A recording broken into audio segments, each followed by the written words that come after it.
আমাকে। এবার কি তাহলে গিন্নির পাল্লায় পড়ে আমার এতগুলো টাকা পানিতে যাবে? না না, তা হতে দেওয়া যাবে না। এই তো বুদ্ধি পেয়েছি, মেটুকে ডেকে এনে কাজ করিয়ে নেই। হি হি হি। তাহলে আমার আর কোনো টাকাই দিতে হবে না, এক বেলা খেতে দিলেই হয়ে যাবে।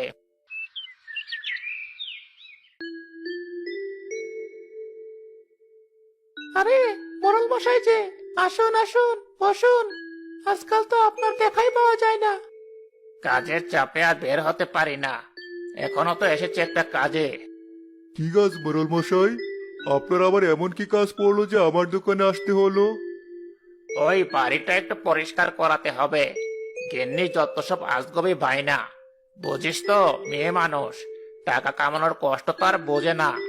আবার না করে দিলেও ঘরে শান্তি থাকবে না। তাই এলাম মিঠুকে ডাকতে। এই মিঠু, শোন, এখানকার কাজ শেষ করে আমার বাড়ি যাবি। আমার কাজগুলো কিন্তু করে দিতেই হবে। কিন্তু মোড়ল মশাই, দোকানের কাজ শেষ করতে করতে তো সন্ধ্যা গড়িয়ে যায়। তাহলে কিভাবে আপনার কাজ করব বলুন? এই মহের, ওকে আজ একটু তাড়াতাড়ি ছেড়ে দিস, গিয়ে আমার বাড়িতে কাজ করবে। ঠিক আছে মোড়ল মশাই, আপনি বাড়ি যান, সময় মতো আমি ওকে পাঠিয়ে দেব। কি গিন্নি, বসে বসে কি ভাবছো?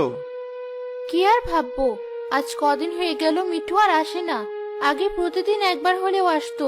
আমার এই রান্নাঘরে ঢোকার পথে এসে বসতো কতবার। তা নিয়ে ওকে বকাঝকা করেছি কত। ঘরে বাসি পচা যা থাকতো তাই খেতে দিলে এমন করে খেত, মনে হতো না জানি কি খেতে দিয়েছি। তৃপ্তি করে খেয়ে নিত। এই তোমাদের মেয়ে মানুষের এক দোষ, কেউ একটু মন গলাতে পারলেই হলো, তার জন্য একেবারে জীবন দিয়ে দিতে পারো তোমরা। সে তুমি ঠিকই বলেছো। তা না হলে কি আর মেয়ে মানুষ এত কষ্ট করে সংসার করতো? তারা কষ্ট সহ্য করে সংসার করে মায়ার টানি, নিজের পেটের তাই না। হয়েছে, তোমার এসব কথা আমি শুনতে পারবো না। এদিকে আমার নিজের সন্তান নেই, আর তুমি আছো ওই এতিমকে নিয়ে। তুমি যত যাই বলো, ওকে আমি এই বাড়িতে আসতে দেব না। এইসব ছেলেপেলে কখন কোনটা করে বসে বলা যায়। কাজে যাচ্ছি আমি, তুমি খেয়ে নিও। মেয়ে মানুষের কষ্ট পুরুষ মানুষের কি বুঝবে? সন্তান নেই বলে সে এতিম একটা ছেলেকে আপন ভাবতে পারে না। এদিকে ওই এতিম ছেলেটাকে দেখলে আমার কষ্ট যেন কিছুটা কমতো। ওর মুখে একটু খাবার তুলে দিতে পারলে নিজের অসহায়ত্ব একটু কাটতো।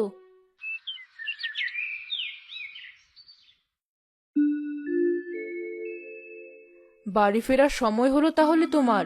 একটা কথা বলেছিলাম, তা কি আর মনে আছে তোমার? আছে আছে, তুমি বলেছ, আর আমার মনে না থেকে পারে? সেই কাজের ব্যবস্থা করতেই গিয়েছিলাম। বিকেলে কাজ হয়ে যাবে, তুমি চিন্তা করো না। এই বিটু, আজ আর তোর কাজ করতে হবে না, বাকি কাজ আমি করে নেব। তুই মোড়লের বাড়ি যা, মোড়ল যেতে বলেছে। ঠিক আছে চাচা, কিন্তু চাচা, সকালে এসে যে আজ কিছুই খাইনি, সারাদিন কাজ করলাম, আমাকে একটু খেতে দাও। এসেছিস দেরি করে, আবার আগেই পাঠিয়ে দিচ্ছি, কি আর খেতে দেব? কোনো খেতে টেতে দিতে পারবো না। তুই মোড়লের বাড়ি যা, সে বড়লোক মানুষ, নিশ্চয়ই ভালো মন্দ খেতে দিবে। এখন এসব খেয়ে গেলে আর ওগুলো খেতে পারবি না। ঠিক আছে।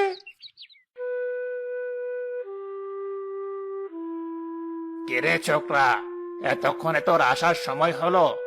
একটু পরে তো সন্ধ্যা হয়ে যাবে, আরো আগে আসতে পারিসনি? দোকানের কাজ শেষ করতে করতে দেরি হয়ে গেছে। ঠিক আছে, আর কথা না বাড়িয়ে কাজ শুরু কর।